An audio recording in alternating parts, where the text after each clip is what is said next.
launched Kebapci in the year of 2018. What was the origin story? Kebapci, as a word, it actually means kebab house. Turkish grills is one of the major focus. When you say Turkish food, the ones we get in Kebapci today, is it as same as what we get in Turkey? Only thing that we do is we just increase the amount of What was your hardest lesson in this all 8 years?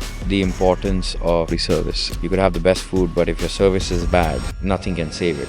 But when it comes to shawarma, it is the meat which is skewered on and it's sliced and it is rolled with the bread. What is the difference between doner kebab and shawarma? Shawarma is actually from the Syrian. Lebanese region. A lot of people come to me and say, "Oh, okay, I'm going to Istanbul and I've had the best Turkish." I said, "You can't have the best Turkish food in Istanbul." Really? One Turkish dish every Indian must try before they die. It would be...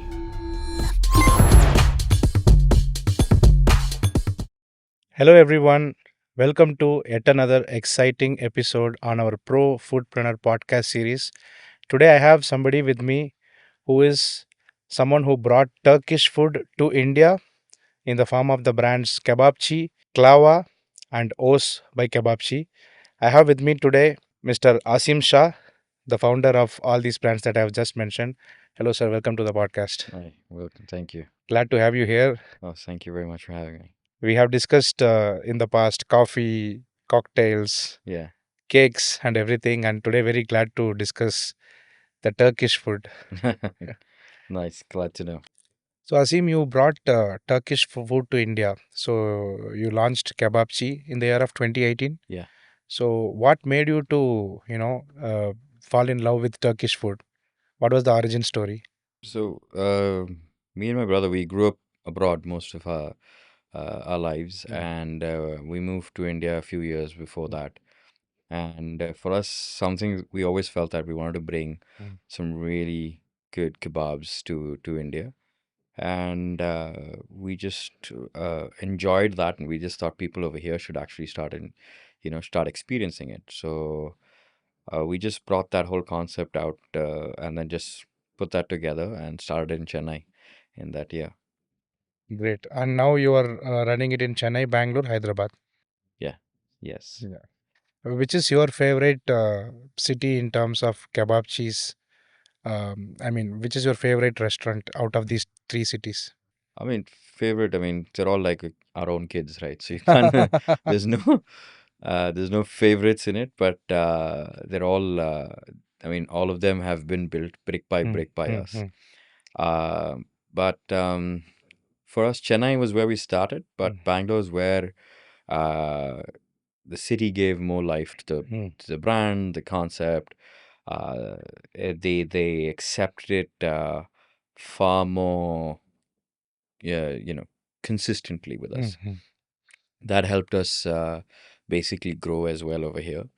And post COVID, of course, there was a food boom as well. So for us, Bangalore is, of course, far more soft. Though we are from Chennai, we're now based in Bangalore, and we this is definitely the most favorite city. Great. So, Turkish grills is your primary USP, right? Yeah. So kebapci, as a word, it actually means kebab house.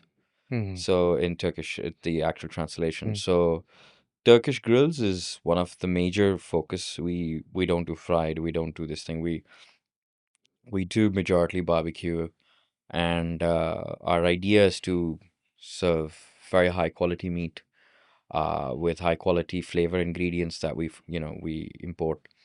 Um, and that is definitely our major USP. Yeah. Okay.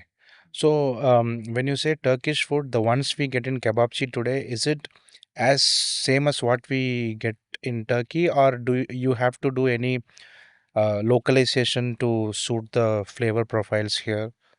So the only thing that kebabchi is one of the most authentic flavor profiles you would get. The only thing that we do is we just increase the amount of chilies we add. That's it. Okay. So, for example, in Turkey, if they add for 1 kilo, they add, for example, a teaspoon of chilies.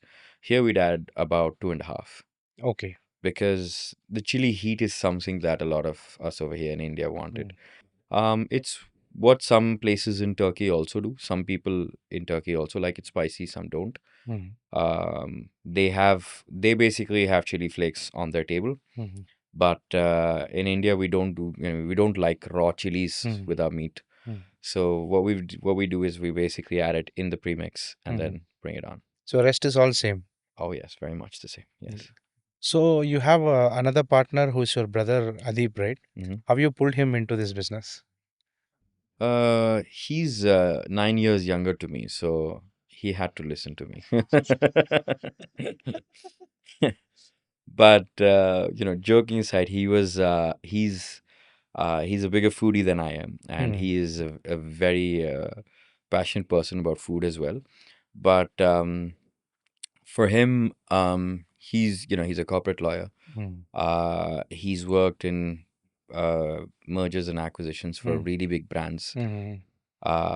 And while we were growing, I saw the need that we needed more hands on deck, more focus Mm. on building it. Mm. And he was there with Mm. from day one. Mm. So he was in college when we started this. Mm. He would finish college, he'd come in the evenings, and he'd spend time in the restaurant. Oh. So he's very much been part of it from day one. Mm. Then as we progressed, I think we had to pull him full time Mm. because I mean it was a lot more easier to focus when you're Mm. Mm. doing one thing and you want to do Mm. one thing right. So yeah, Correct. So because he's from the corporate legal background and he's good at merger and acquisitions, is it also complementing you in your current business? very much, of course, yeah. So one of the key things while you grow, while you scale as a company, you do realize that there's a lot of legal framework that Mm. we need Mm. to keep, right? As we grow bigger and bigger, it's extremely essential that we have proper policies in place, proper contracts, proper this thing with suppliers and Mm. everything. Mm. Because a lot of people do trying to just get their way by having merely barely any paperwork to just do supplies and everything, and then when they fail to supply, they don't realize the impact it has on brands. Correct. So it's a huge advantage that his legal background is Mm. to us. Great. So you said you were living abroad, so that's how you got the idea of bringing Turkish food to India. When you were living in abroad, you might have experienced a lot of other country cuisines as well. What made you to, look, I mean, give some importance to Turkish food? So the 80s and 90s, uh, when we grew up in the Middle East. There weren't as many as options actually. Mm. We were exposed to American food, Mm. and then we were exposed to just kebabs and grills. To be Mm. honest, Mm. our neighbors were Turkish. And we learnt a Mm. lot of their culture through that, Mm. and there was a lot of Syrian food, Arabic food, Mm. Turkish food, Mm. but not much. And to be honest, we weren't even exposed to as much as Asian food back then. In the Mm. 90s, in the Middle East, Asian food wasn't as big. Mm. We barely had much. It was predominantly, at least where we were living, it was American food, or it was just kebabs, Mm. and probably some roast chicken that was very famous then. Yeah, So you had some close contact with Turkish culture and of food course, yeah, yeah, that made it easy for you to. very much, yes, very much, yes.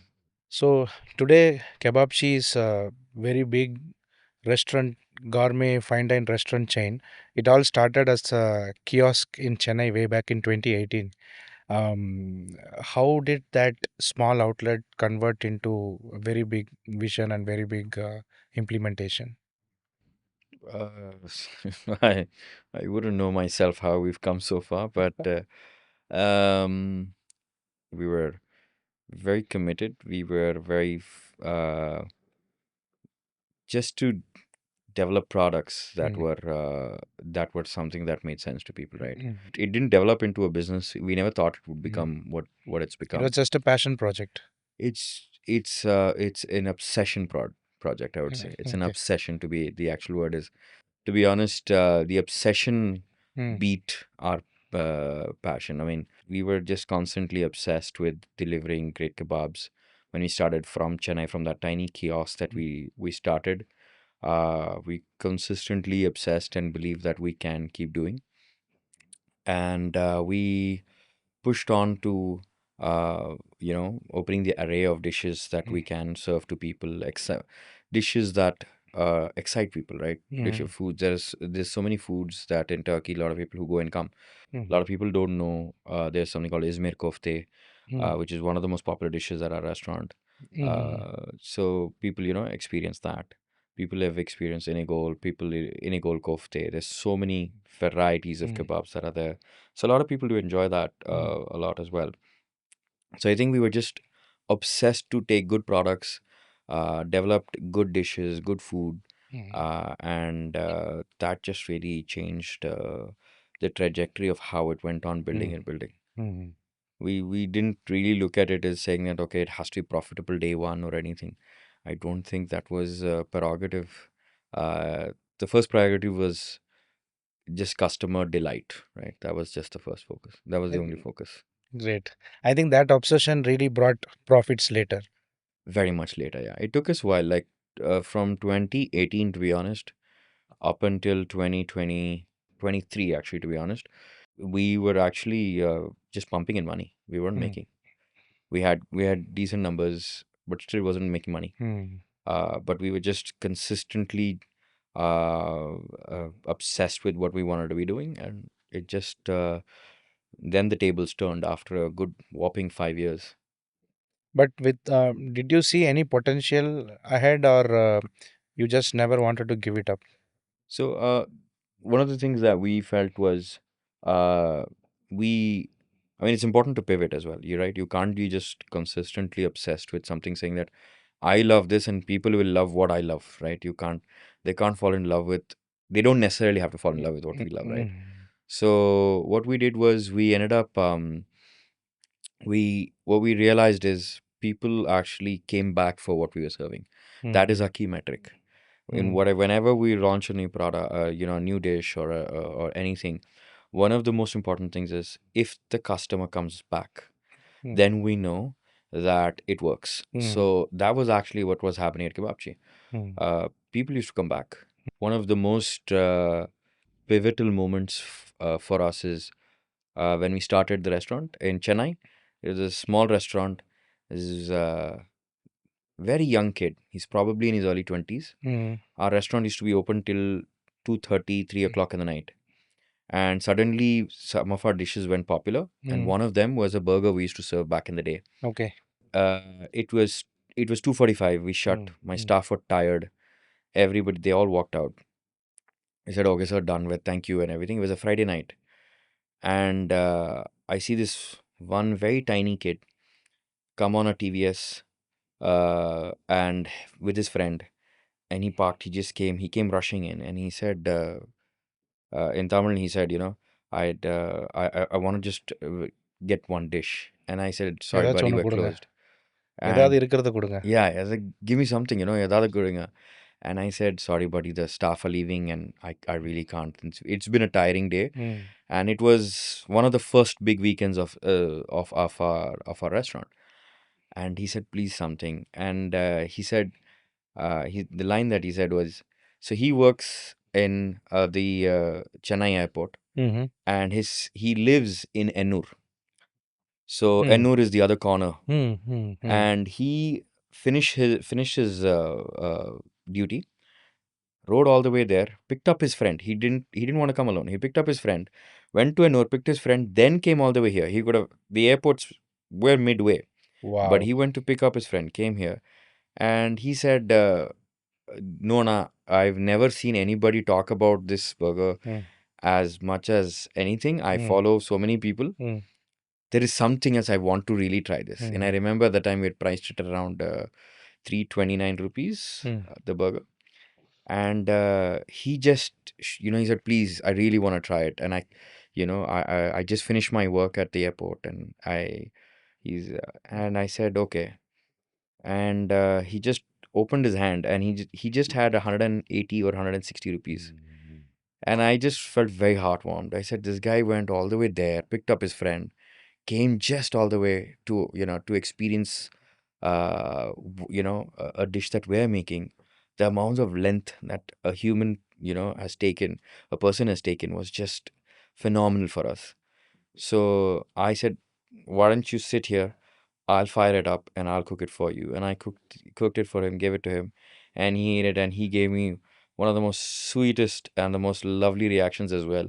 And he said, Dana, I can't believe this is truly as amazing as people are making it to be. And that was one of the pivotal moments for me that, okay, this is an industry that, it makes me feel really happy, Mm. right, to do what we do. So I think that was a journey point that we said, okay, let's push more into this. Mm. Mm. So, like you beautifully said, like how you got the confidence that customer will accept it and we can take it Mm. much ahead. So that time it was a small kiosk, and we have, amazing gourmet restaurants now where we go and dine in.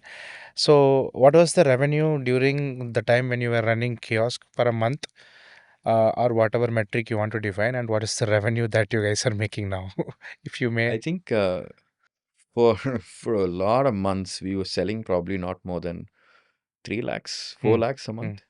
And then when it became popular, it shot up all the way to 16 lakhs a month Hmm. In the with kiosk itself. the kiosk. Okay. So this is Chennai, tiny, 8 feet by 12 feet, Okay. Hardly 100 square feet. hardly 100 square feet. So we were doing 16 lakhs. And I think we peaked around 22 tops. Hmm. Um, right now we do north of a crore. Hmm.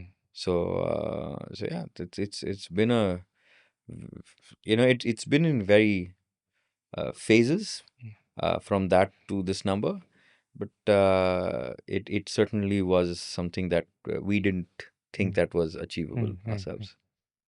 So now that you have touched Chennai, Bangalore, Hyderabad, and India is too big as a market, so do you have plans to go other cities in the country as well? Yes, of course. India is a humongously potential country, especially for a lot of foreign cuisines now, because a lot of people have traveled. Hmm. Before it wasn't the case. Hmm. And for us, we do think that we've got beautiful parts of Kerala. We've got Maharashtra. We've got Telangana that we still need to Hmm. do a lot more in. Then we've got Delhi. We've got Chandigarh, Hmm. Punjab, which is also a predominantly Hmm.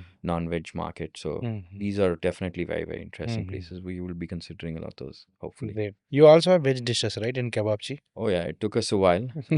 I think we went a lot more deeper into vegetarian. We had a lot of my, veg friends who were my focus group, and we made them keep coming and trying veg food, and then after that, we launched a huge array of vegetarian dishes Hmm. as well. And people love it. Oh yeah, yeah. It's like one of the key things is people comes in groups, right? Bangalore or any city for that matter, you come in, friends is always going to be a vegetarian, there's Hmm. a vegan friend, and there is a non-vegetarian friend. So when they do come in, they've all given us lovely feedback, absolutely lovely. So much so that we had I remember there's this person, she owns a property in Indranagar, and she said, I love eating a vegetarian food. Just take all the vegetarian food and make it a different concept and put it in my property. I'll give you a great rent. And I said, branding in itself is a very big exercise. Hmm. And we can't just, Correct. we might have the product, but it's a big exercise. Correct. And to be pure veg, you have to uh, come into the confidence of vegetarian people, because vegetarian people need 100%, the Veg. kitchen has to be Yeah. 100% tight knit veg, Correct. and the entire ethos is very different. So it's not as easy as it is, but yes, we do have great veg food. Yeah. Mm. So all this Turkish food you cook yourself, right? Means you can cook all those things. Yeah, of course. So one of the key things for us was, I think we went in developing, I think we became too frugal, right? There was a point of time where while we developed these things, the dishes were developed to our palate.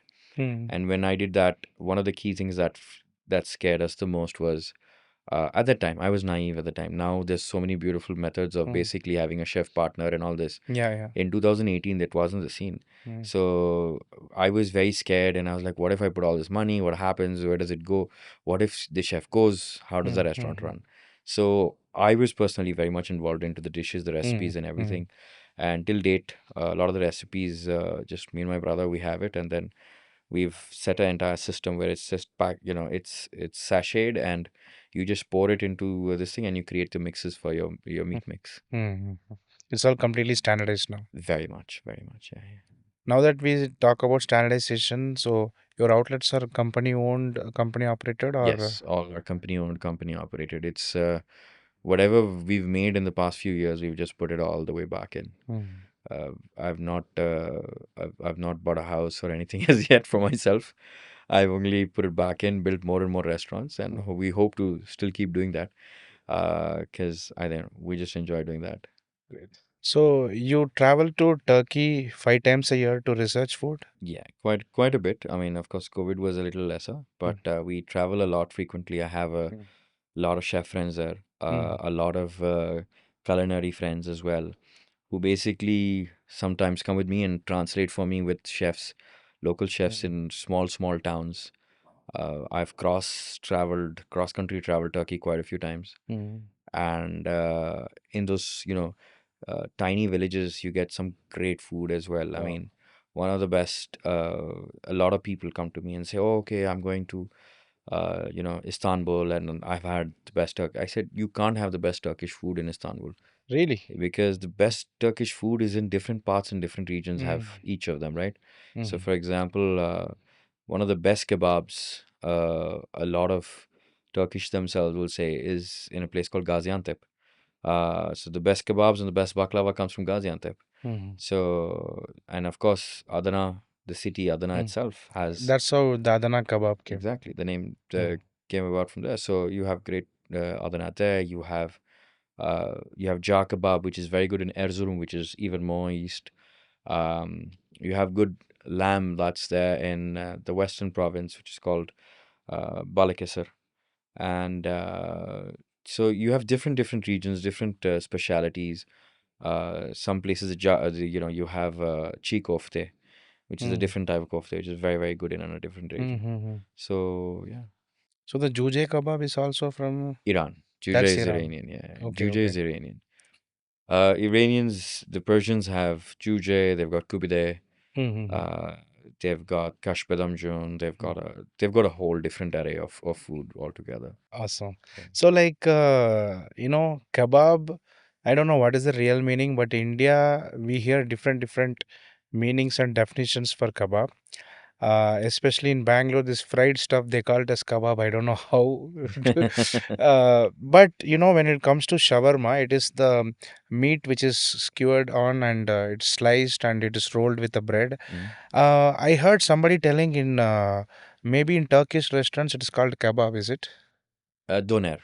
doner kebab? Doner, yeah. Okay. What is the difference between doner kebab and shawarma? So they're basic.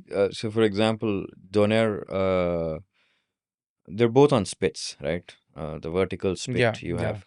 have. So the spit basically was actually originated from Syria. Okay. Shawarma is actually from the Syrian, Syrian. Okay.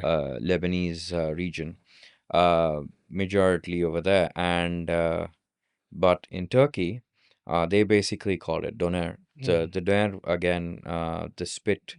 So yaprak doner, which basically means leaf doner, is basically where they slice it. So the difference between them and let's say the Syrians, while they slice it, the pieces are Mm. smaller in Syria, but in Turkey they basically slice it like a leaf, really long, And it's thin. and it's thin, and then they layer it on the Mm. on your bread, the lavash, and Mm. then they basically put their sauces and then they roll it. Mm. But in Syria or in Lebanon, Latakia, which is one of the most famous places that Mm. you'd get some shawarma as well, is you'd basically get it like you get it over here. So it's just sliced out, thin pieces of it. Mm.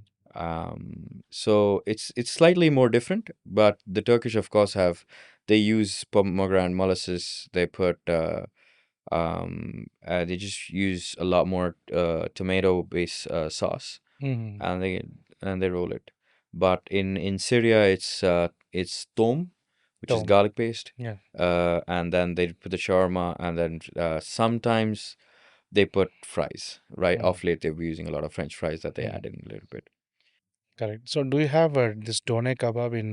No, no, no, we don't. The reason we don't do that is doner is one of the most lovely, of course, one of the Mm. most beautiful dishes as well. Mm. We have a lot of that, but we've got Iskender, which Mm. is a slight variation of doner. But we haven't done it as yet. Mm. But hopefully soon we've got something Oh, very wow. unique for India Wow. that'll be launching in 3 months. Wow. So it's one of the most sought after kebab in Turkey. So that will be launching just another 3 months. Wonderful. Yeah. I think ice creams are also famous in Turkey, right? Yeah, they're called Dondurma, Mm. or Marash. Mm. So basically, what they do is the ice cream over there. They basically add in salep. Okay. Uh, so salep is basically a root powder Okay. that gives you this really lovely elastic Mm. property to it, and that's why Okay. when you see those Turkish guys doing those stretchy ice creams, that's actually because of that particular root that gives you that nice stretchy this thing. Mm-hmm. So yeah, it is quite popular over there. They do, of course. I mean, it's their variation of an ice cream. Mm-hmm. Great. What is your favorite dish in Kebabchi? At our restaurant, for me would be the Izmir kofte. Yeah, Which kofte? Izmir kofte. Izmir kofte. So it's from the city of Izmir. Okay. It's also known as tir kofte. Okay. Um and that's one of my most popular ones. It's just meat, just plain meat, salt and pepper. Oh, Just meat, salt, pepper, and tomato sauce with labne, with hunkered. okay. So it tastes great. So Kebabchi has been running since 2018, right? That's nearly now 8 years. So most restaurants don't survive more than 3 years. So what made Kebabchi what it is today, and what was your hardest lesson in this all 8 years? One of the hardest lessons I think was to understand the importance of probably service as well, right? Mm. So we came, like if you notice, I'd always speak dish first, right? Mm. For me, it's always dish flavor first, product first. Service was something that Mm. we uh, we we didn't really give a lot of emphasis when we Mm. started. Even now, we want to be perfecting that a lot more. And service is something that uh, it took us a the ignorance in the early years when we started actually costed us. And then later on, we realized that you could have the best food, but if your service is bad, Mm. nothing can save it. But Mm. if the food's not great, but great service can actually save an experience for a Mm. customer. So we've realized that service is extremely important. That we've basically put a lot of energy to try to Mm. perfecting Mm. service and making sure people have a far better experience with our customer service. Mm. So you started from Chennai, then Bangalore, then Hyderabad. How do you decide when a city is ready to take Turkish food? It's not exactly take Turkish food, to be honest. I think it's more to do with the appetite. So there are a few things that we look at, right? We go to a city. I mean, Chennai, we started because we were there. Um, but ideally, it depends on one is what is the spend capacity that people Mm. have in a Mm. city. Mm. What is their, how well, how much of an exposure of an understanding they have to Mm. that food as well, right? You can't, like, for example, you can't take French food and then launch it in Bangalore and say Bangalore's ready for French food. So you just need to understand that consumers, do they have an idea of what this Mm. where the city is, what kind of food it is, and does it make them happy? Mm. That's extremely important. So Hyderabad has a history. Bangalore happened because very well. I mean, one of the most well traveled cities. Mm. So a lot of the people over here, they do have an understanding of what Mm. Turkish food Mm. is. Mm. Hyderabad actually has a Turkish history Mm-hmm. with the Ottoman. So the Ottoman Empire itself. So Okay. in fact, the Nawab of Hyderabad was married to a princess, Turkish princess. Oh. So they do have a little bit of history with Mm-hmm. Turkey, and in fact, they have an embassy of a Turkish embassy in Hyderabad as well. Okay. So Hyderabad does have an appetite, and they do. I mean, of course, they're also quite traveled to the Middle East as well. Mm-hmm. So um, now that being said, I think India has a lot of cities that are traveled to the Middle East. Everybody has seen good pieces of either it's Dubai or it's Saudi or Mm-hmm. it's Oman or so forth. So we decide basically based on uh, people's appetite and understanding of the food. That's it. Mm-hmm. It's just as simple as That that. means I think very soon we can expect kebabchi in other cities as well. Oh yeah, yeah, very much. Yeah, we're hopeful. Any other city you have already decided that this is our next kind of? Um, I mean, it's actually been mostly customers who've actually come and eaten at a restaurant. Mm. Whenever I go around talking to them, most of them turn out to be from Kerala and Oh. Calicut. I Mm. mean, surprisingly, the highest number of people who I've spoken to are from Calicut, and they're all saying that this must open in Calicut. Oh And I wow. said, why not Kochi first? But they said, no, no, Calicut, we are a big foodie hub than Mm. Kochi. Mm. And I was like, okay. So I don't know. We hope to open in some of these cities. Yeah. Great. So you also have one more brand called Oz by Kebabci, right? That is a 6,000 square feet in UB Yeah. City Mall, and I heard that it is done by a Turkish architect. Yeah. What made you to go this much deep when it comes to implementing such massive projects? So this was one of the first big risk that, to be honest, that we took sizable risk for us. Mm. We started from Koramangala, and then uh, when I met, it was Uzma Irfan. I mean, she is uh, the same energy, the daughter of Irfan Razak, and she is Mm. one of the biggest stalwarts of the Prestige Group. Mm. And I remember speaking to her, and she was one of the most sweetest person. And the opportunity, she just gave it to me right around, and just in her way of delivering and saying that you should take the leap. Uh, she sort of inspired me to basically take this big leap into getting into this big project. Amazing. So what is the difference between Kebabchi and Oz by Kebabchi? Oz is basically inspired by Eastern Turkey, Oh. and Kebabchi is inspired by Western. It's a little bit about Istanbul, and it's a little bit. So, for example, at Kebabchi, it's Istanbul is a melting point of different people, a lot Mm. of expats, Russian, Hungarians, Indians, and a lot of other Desi population over there. Okay. So they do their flavor profiles are a little bit more open to the world, Mm. but the Eastern is slightly more different, and it's a little bit more, on the slightly softer side. Mm-hmm. So yeah, that's what Oz is more on the softer side, and this is more on the inspired side of Istanbul. Got it. So you started Kebabchi, then Klava, that is the dessert brand, Yeah, and also now Oz by Kebabchi, multiple brands. yeah. Most of the time, founders start one particular brand and they want to scale it so big. But while you are also scaling, you are also launching other brands as well. So what makes you to experiment new brands also? A lot of these were there were more opportunities than there was. They weren't exactly like, okay, I have to start another brand. It wasn't that. We basically one of our weaknesses when we started was we didn't have as many as desserts. People were complaining that desserts weren't there and Mm. everything. And in that whole pursuit of trying to you Mm. make good desserts, it became so good enough that we just decided that it needed its own standalone sort of thing, space. So that's how Klava came to be. And Oz was because, again, UB City is one of the Mm. most Mm. upscale Mm. Mm. locations of India. Mm. So the only top three premium malls in India. So we had to create a new brand over there. Uh, for us, Klava was more to do. I mean, my brother is the desert expert over here. Mm.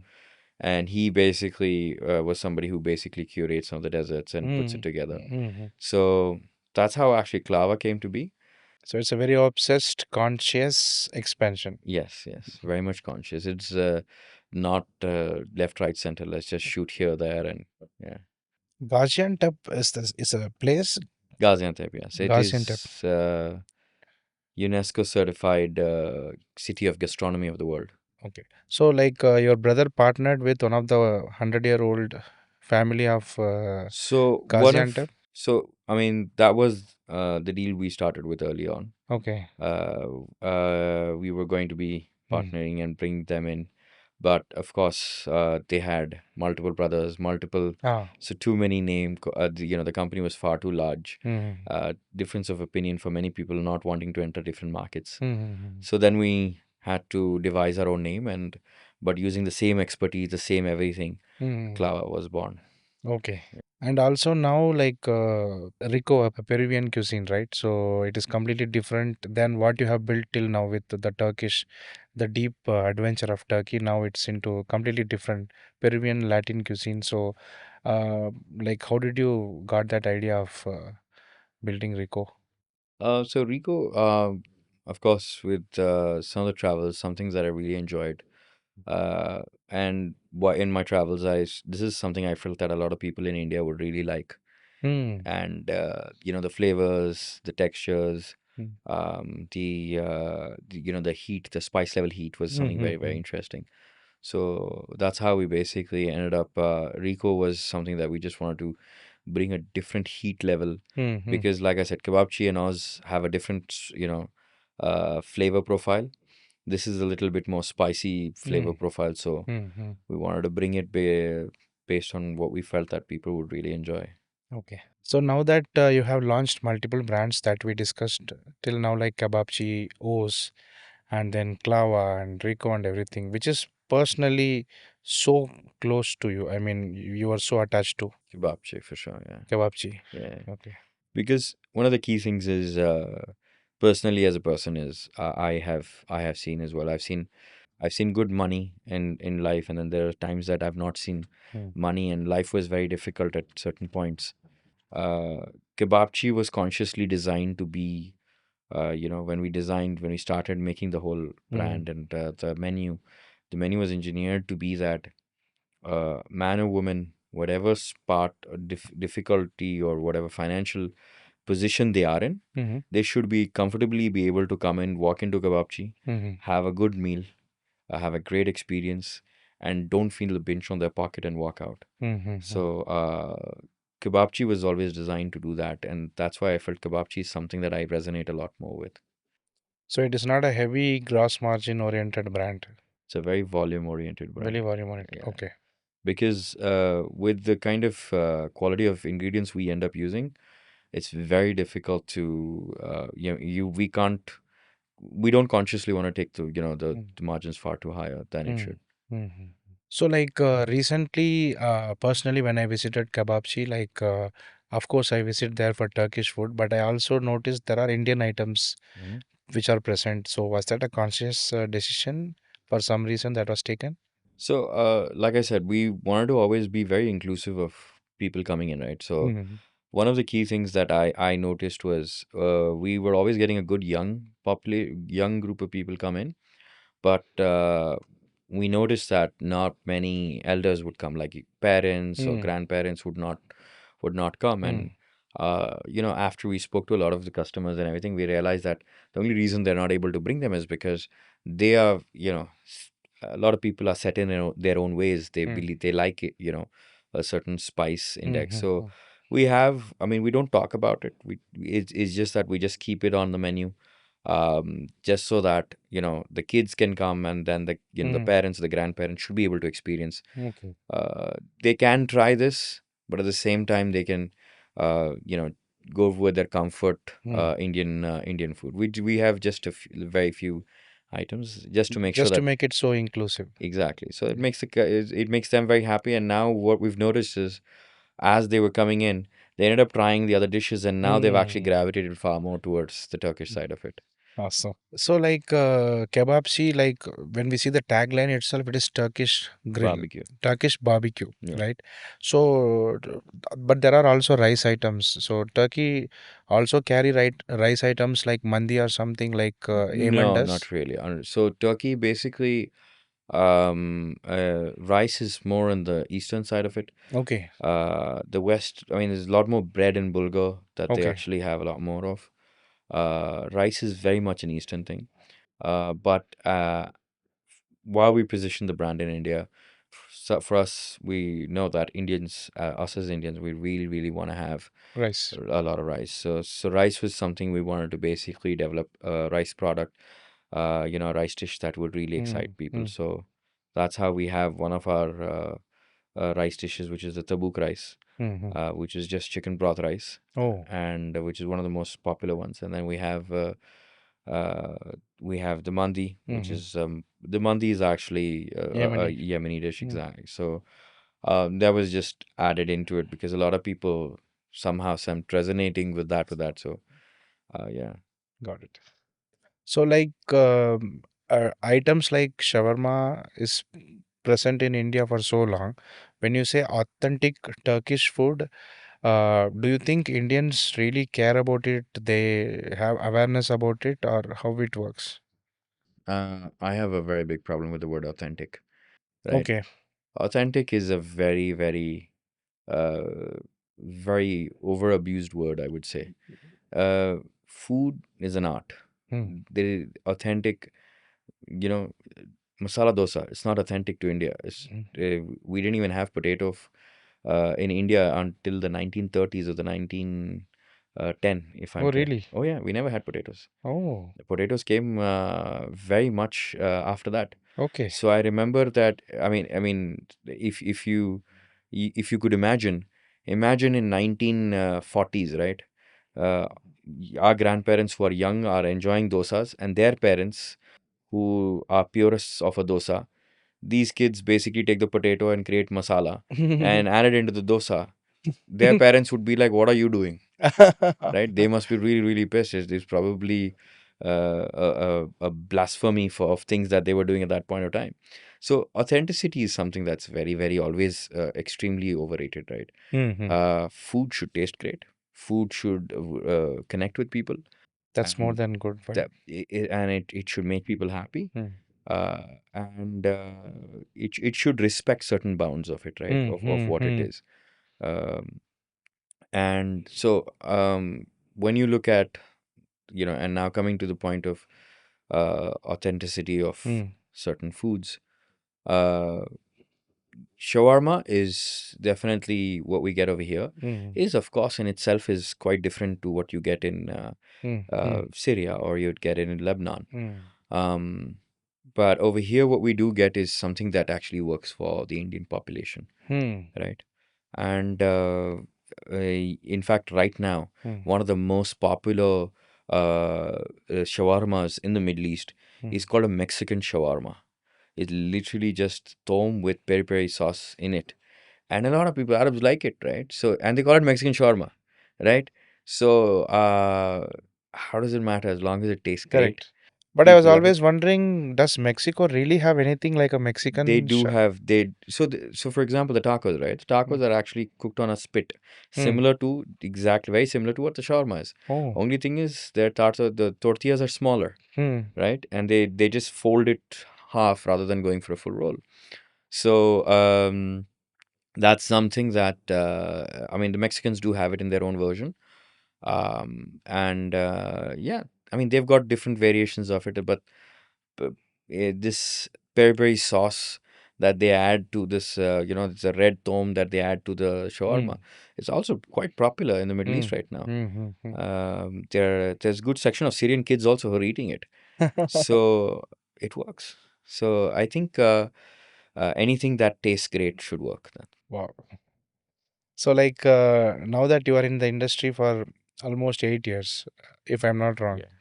and usually we see a lot of failure rate in the restaurant industry in India.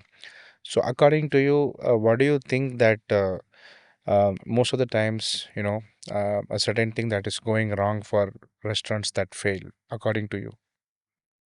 Uh, One is underestimating gestation period, right? Mm-hmm. You have to understand any business takes a gestation period. Mm-hmm. So is the restaurant as well. Everybody wants it to take off then and there, Mm-hmm. but it's not possible for it to take off Mm-hmm. then and there. Then the other point is understanding location, understanding what I'm selling to people. Is it something that they really like? And the last thing, I think one of the most important things that I hope anybody wanting to open a restaurant, you have to figure out that after I serve it the first time, is it something that they're going to come back for? Mm-hmm. If you don't get that answer, don't open an expensive place. Do not open something that, Mm-hmm. uh, you know, just because you enjoy it. Like, for example, it could be a fad, right? It will be just short lived. Somebody eats it once and like, oh, okay. And then that's it. They stop coming. So you need to have something that, oh, I love it so much, I'm coming back again. Mm-hmm. The more you see that, that's when you know you have a winning formula. I think people don't either focus on that and build on that. So let's say if they have something, they know they're almost there, but with the feedback, they should be able to tweak it a little bit better so that they'll come back for it. Okay. Either it's the price, either it's the flavor point, or Mm. either it's the portion size, either it's the ambience.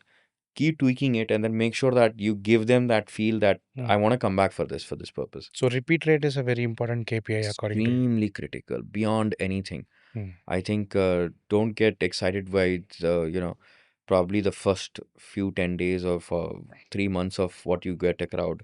If they don't come back, there's Mm. going to be no point to it. Correct.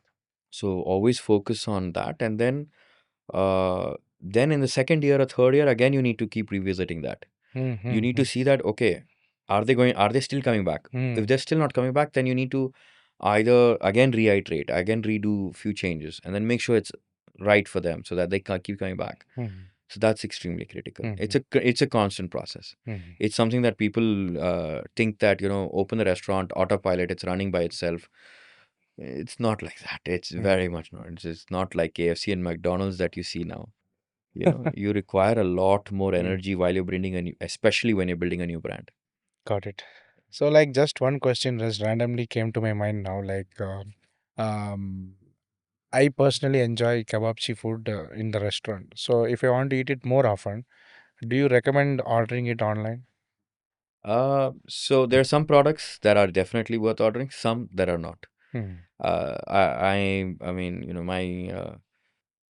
it may sound this thing. I do tell people, I said, there are some, please experience it at the restaurant. Mm. There are some, I tell them that it's great. Yes, you can order in at Mm. home, heat it right, and then have it, Mm. consume it right away. Um, but it's not entirely perfect for Mm. Mm. delivery because barbecue is very Mm. different again. Mm. Mm. So, we were discussing about your plans to expand in other cities in India. Hmm. By any chance, you have plans to expand in other countries as well? Hopefully soon. We hope.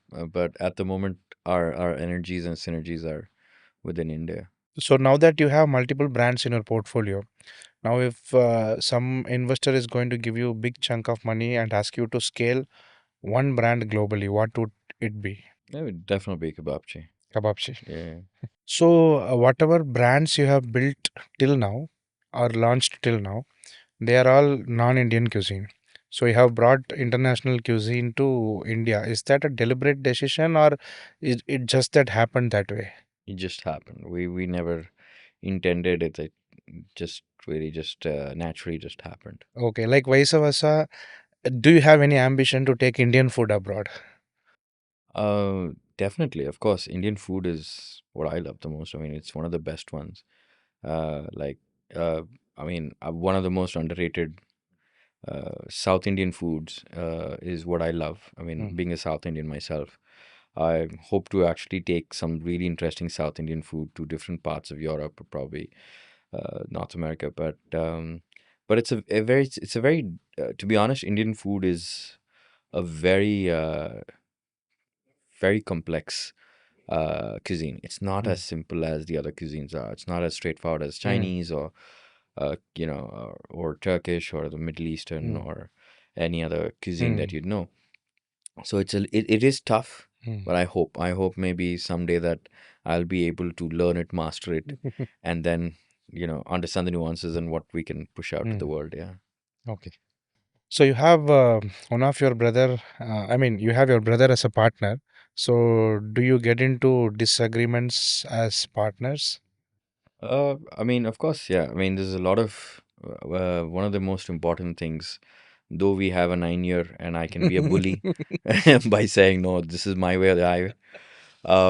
But with him, it's something that we do try. We do implement something, basically a healthy conversation Mm, where we have a healthy debate. mm, There are certain things that he has tremendous skill set on, mm, where I have to go by what he says. And there are a lot of ways, certain things that I do mm, in certain departments that I do that he understands and he respects the decision on. But of course, there are a few things where we both share a few responsibilities on a few things.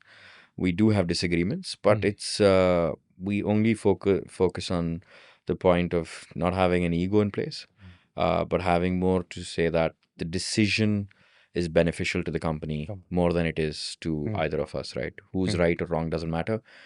Whether it's right for the company matters. mm, So I think that's a ethos that I think we've kept, mm. and God's been kind that way that we've been able to go with. Yeah. Great. So do you share responsibilities in the business? Like Yeah. this part you take care, this part I take care, Yeah. like that. So, for example, like I said, savory, I take care of desserts, is my brother. Mm, He looks into it.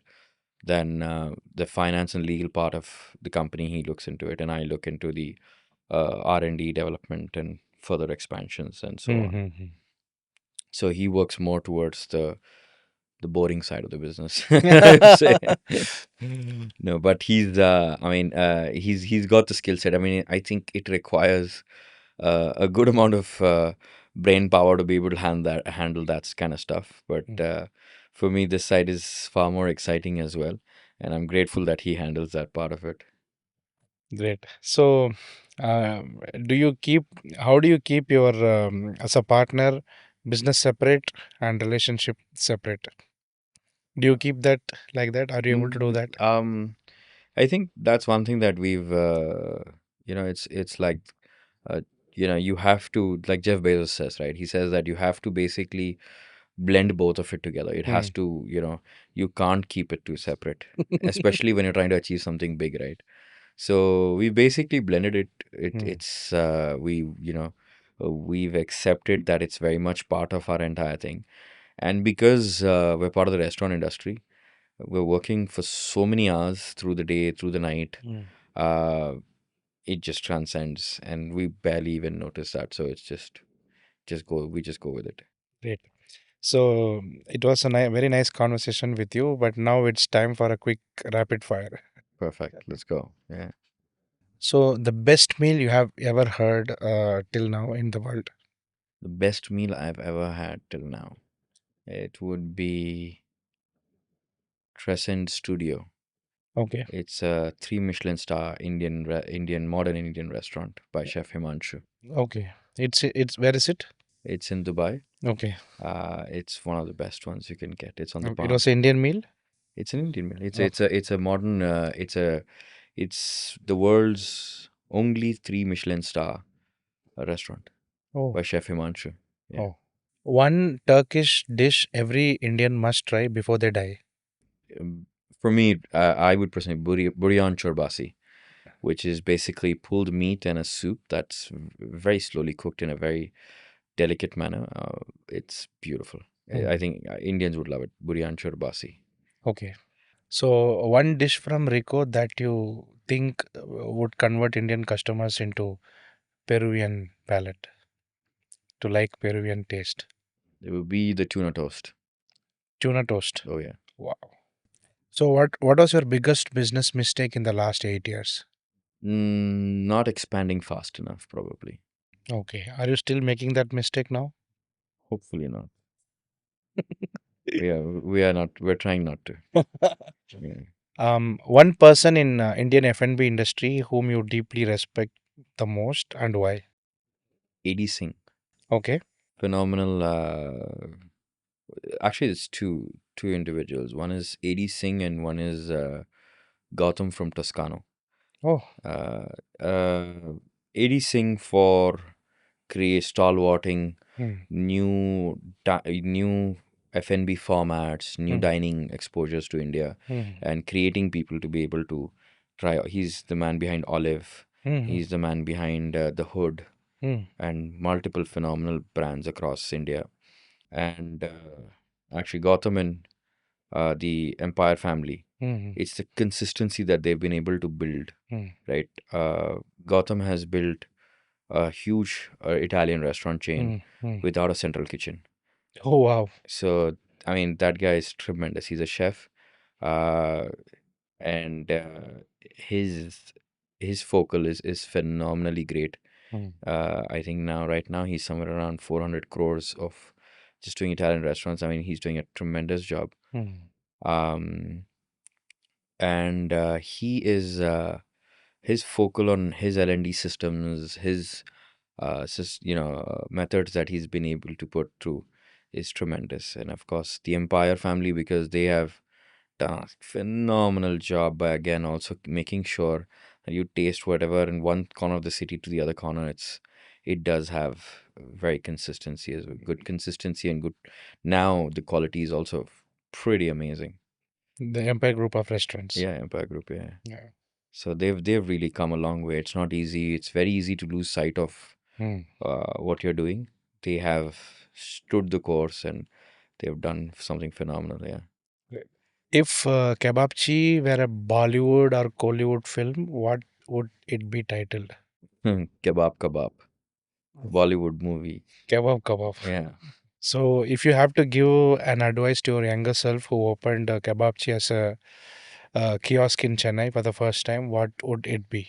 Everybody is at the same starting point as you are. Mm. Don't get scared. Mm. Just keep pushing. Wow. One cuisine you would love to bring to India next? I think Indonesian or Filipino cuisine. Filipino is good. Yeah, it's pretty interesting. I did not think it would be that. Mm. Some of the dishes are pretty interesting. Mm. So, Adeeb or Asim, who makes the better kebab? Awesome. Okay, that takes us to the end of this amazing podcast. Azim, it was so great talking to you Thank you. and learning very rarest part of, I mean, the very rarest cuisine that we experience in India. Thank you so much for bringing Thank you. Turkish cuisine to India and looking to see more of such experiments so that we don't have to travel so much to eat all this food. Well, with Modi ji's new rule of not traveling, I think Kebabchi is the best place people should keep coming. Save yourself 2-3 lakh rupees and come to Kebabchi. That's amazing. Thank you so much for Thank you. joining Thank us you. and sharing all your experience and expertise with us. Yes, thank you. Thank you so much for having me. It's very kind of you and very gracious of you to have. And of course, to the entire crew, it was really lovely.